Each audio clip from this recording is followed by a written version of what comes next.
And we now give the floor to the representative of Namibia.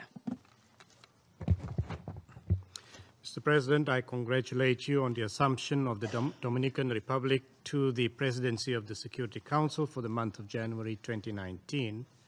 And I thank you for organizing the debate on the important topic of the situation in the Middle East, including the question of Palestine.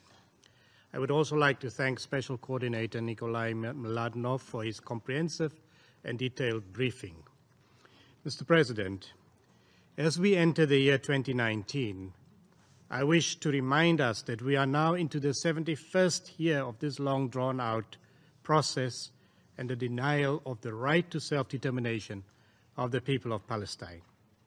While we appreciate the commitment of the Security Council, the United Nations and all interested parties in helping to resolve this matter, one is left to ponder the unthinkable question: is it conceivable that in another 29 years it will have taken us 100 years not to do what is right and just? We must redouble our collective efforts to work more diligently and with more determination to bring this conflict to an end and to assist the two peoples of Israel and Palestine to come together and live side by side in peace, harmony, stability, and dignity. The time has come for us to move with more urgency to deliver to the Palestinian people their legitimate right to independence and nationhood. This month marks 10 years since Israel's first major military assault on the Gaza Strip. Since then, 2 further major conflicts have taken place and repeated outbreaks of violence have ensued. Most recently, the end of last year saw one of the worst outbreaks of violence. We once again take this opportunity to thank the United Nations and Egypt for intervening to de-escalate tensions and therefore preventing yet another conflict. These recurrent conflicts and outbreaks of violence have had a devastating effect on Gaza and its 2 million inhabitants. The economic and humanitarian situation remains dire. Nevertheless, thanks to funding provided by the State of Qatar, a number of positive developments have materialized. The UN was able to import fuel to operate the Gaza power plant. As a result, daily electricity has increased to more than 11 hours, benefiting homes, schools, businesses, and hospitals. I'm sure this is very welcome by all residents after some 2 years of electricity being limited to 4 hours or less a day. Another positive outcome is the noted 40% increase in piped water supply, thus almost fully meeting water demand for household purposes. We hope to see further positive developments as 2019 progresses. As we enter a new year, secured and stable funding for UNRWA should remain a concern and a priority.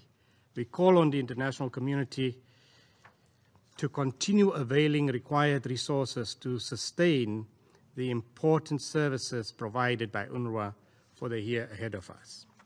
In his December report to the Security Council on the implementation of Resolution 2334, Mr. Mladenov yet again informed us that no steps have been taken by Israel to implement the all-important resolution.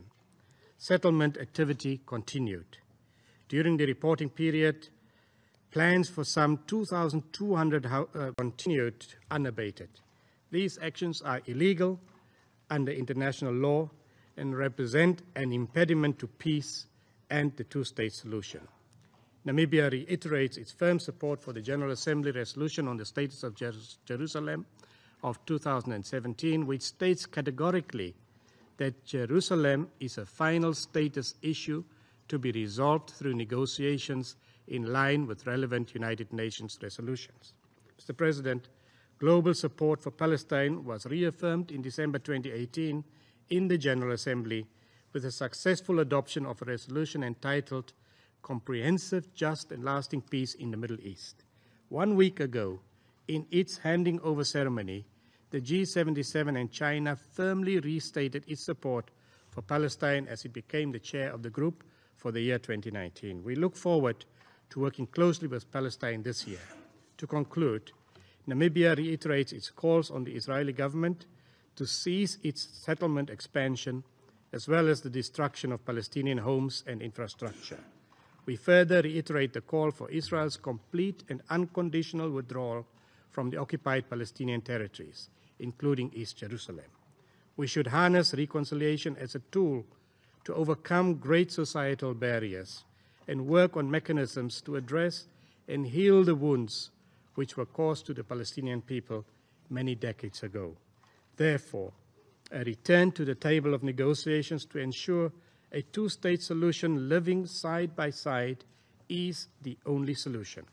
I remind Council members here that this was the decision taken by the Council in 1947 with the adoption of Resolution 181, which called for the creation of two states to exist side by side.